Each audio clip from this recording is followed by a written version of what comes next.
All right, if you have a window, your rear window that doesn't go up all the way because the arm inside, the actuator inside, the wiring is bad. It gets caught up and gets all tangled up and gets all frayed and everything. Just pop this panel off.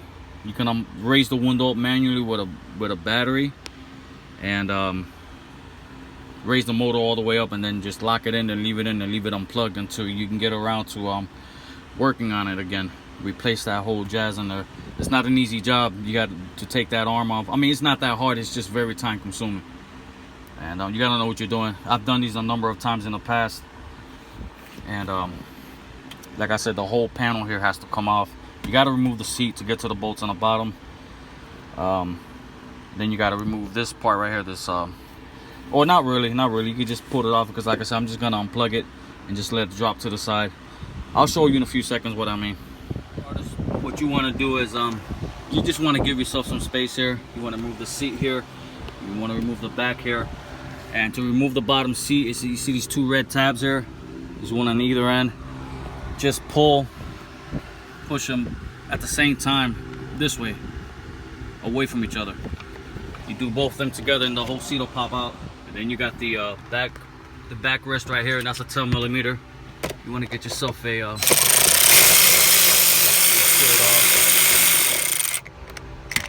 screw it off, and the whole seat should pop off now.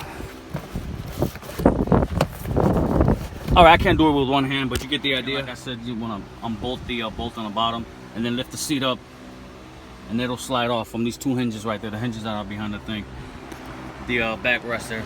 Then you want to come down to the seat belt right here, pop this out, this little cap right here, just stick something in there, a little pry, and just pry it out. Because what this is going to do is I'm going to slide this in through the seat belt in here, so that's going to allow me to get this panel off. All right, this is a 17mm. All right, so then you carefully want to pop off this part, this panel right here. You want to use a tool like this again, get in behind it and just carefully pop it off. I already popped it off. You got 1, 2, 3, 4, 5, 6, and then once you pop those out, you want to slide towards the back. That's the critical part here. This is what the manual has. I have the Wiz manual inside. Whenever I get stuck on something, I just go to my repair manuals.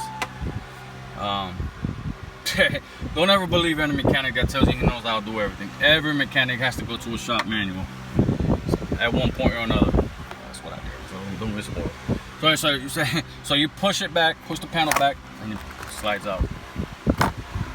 Now you have access to this bolt right here. All right, so once you got this panel off right here, you got two bolts right there. You got one here, you got one up here.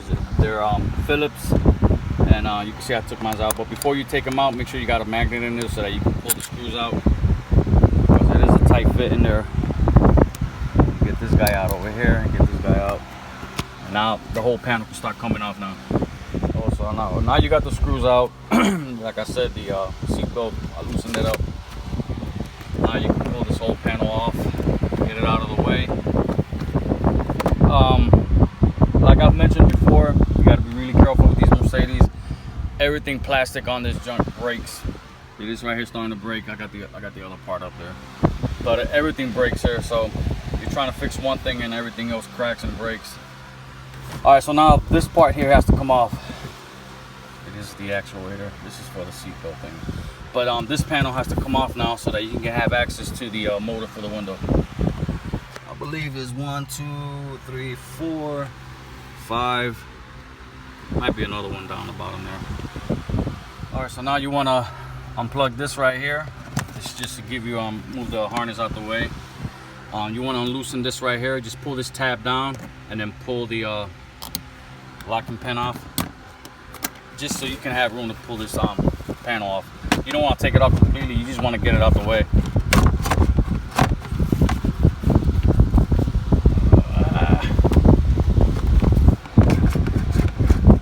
Alright, I gotta put the camera down. So now you got room in here. I unplugged this right here. You don't have to, but I unplugged it just to give myself a little extra room. And there's the motor right here. And I don't know if you can see. There's the problem. See the cable? It came off. It's pushed under there. I'm gonna see if I can put this motor back in there, but most likely the motor probably burnt out trying to push it through here. A lot of times it frails, the wire frails, and it just makes a mess in there. I'm gonna try to see if I can pull it back out and see what happens. This is what I found out. This wiring is all frayed in here. See that? And this is what gets caught inside the motor inside there. See that in there? So this is all jacked up. This motor has to be replaced or dissected and have some surgery done to it and get a new cable. So for now, what I'm gonna do is I'm gonna just raise the window all the way up till it closes. And there's a little trick I do. I just drill a little hole, put a bolt through it, and just to keep the window from coming down, just to keep water from coming in. But as of right now, this motor right here is shot. This wiring is all frayed and everything. You see right there. Oh, look at that guy right there. This is all bad. All right, so this is what I did. Again, I just removed this bolt right here, which is another one of these guys right here. It was a 10mm bolt, and I just put a longer one in there with a washer that's up against this part of the frame right here. So now the window doesn't go down. So everything you took off from this motor right here, like all these plastic parts right here, the bolts, whatever, just leave them in there. Let them sit in there. They're not gonna bother anything until Mr. Terry decides what he's gonna do with this, if he's gonna replace it or if he's gonna leave it as is. So we'll take it from there. Everything will be all right. So I'm gonna put everything back in same way I took it out. All right, so everything is back on. Everything's back together. Paneling, the back seat, the seat, everything's secured. Again, guys, I can't stress this enough. This is just a temporary fix until you can get a new motor. I always recommend people to get a new one, because if you get an old one, a used one from a junkyard, who knows if you're gonna encounter the same thing again. This job is not that hard, but it's not easy either. On a scale from 1 to 10, I'd say it's a 5. You know, you can just take your time with it, pull everything apart. Just remember where everything goes. But again, this is just a temporary fix until the owner, Terry, figures out what he's gonna do. He's gonna put a new motor in, or just leave it as is. This isn't going anywhere anymore for the time being. Another thing too, this is a tight fit in here. I'm not a big guy, but I'm also not a small guy, so it's a very tight fit. You're gonna be really uncomfortable in here, so look out for that too. So I hope this helps somebody out. You know, growing pains, you know, we learn as we grow. So I hope this helps someone out. Again, this is a 97, 98, 99, I'm not sure, CL500.